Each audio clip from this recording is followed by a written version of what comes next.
Nagbigay ng tila parinig si Jane De Leon para kay Paolo Avellino matapos niyang ipahayag ang kanyang hiling na muling makatrabaho ang aktor. Sa isang pahayag, pabirong sinabi ni Jane, "Paulo, kung hindi man this year, sa next year baka naman kahit isang project lang." Na tila nagpapakita ng kanyang kagustuhan na magkaroon muli sila ng project. Marami naman ang natuwa sa sinabi ng aktres dahil kilalang tambalan ni na Jane at Paulo na nagustuhan ng ilang manonood.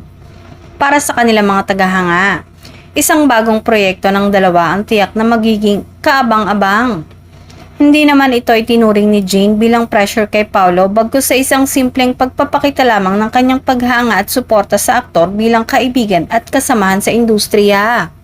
Samantala, patuloy pa rin ang paghihintay ng fans kung magkakaroon nga ba ng pagkakataon na muling magsama ang dalawa sa isang teleserye o pelikula.